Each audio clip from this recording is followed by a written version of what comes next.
মালদা বন্ধকে কেন্দ্র করে ব্যাপক উত্তেজনা, গাড়ি চলা নিয়ে সিপিএম এবং তৃণমূলের মধ্যে তুমুল বচসা, হুলস্থুলু পরিস্থিতি। 10টি কেন্দ্রীয় ট্রেড ইউনিয়নের ডাকে চলছে ভারত বন্ধ।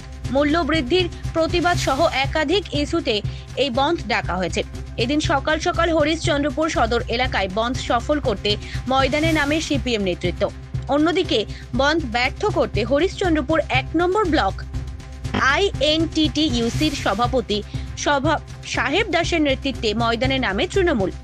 দুই পক্ষের মধ্যে চলতে থাকে স্লোগানিং। শহীদ মোড় এলাকাতে সিপিএম নেতা কর্মীরা গাড়ি চলাচলে বাধা সৃষ্টি করার চেষ্টা করে। সেই সময় তৃণমূল নেতা কর্মীরা যান চলাচল স্বাভাবিক করতে গেলে দুই পক্ষের মধ্যে বচসা বেঁধে যায়। চলতে থাকে তুমুল বাকবিতণ্ডা, ছড়িয়ে পড়ে উত্তেজনা। পরবর্তীতে হরিশ্চন্দ্রপুর থানার পুলিশ পরিস্থিতি নিয়ন্ত্রণে আনে। এখন বন্ধের তেমন প্রভাব নেই এলাকায়, যান চলাচল মোটামুটি স্বাভাবিক। দোকানপাট খোলা রয়েছে, যদিও দুই পক্ষ এখনো ময়দানে রয়েছে। পরবর্তীতে নতুন করে উত্তেজনা সৃষ্টির সম্ভাবনা থেকে যাচ্ছে। সমগ্র ঘটনা নিয়ে শুরু হয়েছে রাজনৈতিক চাপানোতর। কাঁথির মেছেদা বাইপাসে দীর্ঘক্ষণ বাম কর্মী সমর্থকরা পথ অবরোধ করার ফলে দীঘা এবং নন্দকুমার রাস্তায় দাঁড়িয়ে যায় বহু যাত্রীবাহী বাস ও লরি। কাঁথি থানার পুলিশ এসে স্বাভাবিকভাবে তাদেরকে বোঝানোর চেষ্টা করে অবরোধ তুলে নেওয়ার জন্য।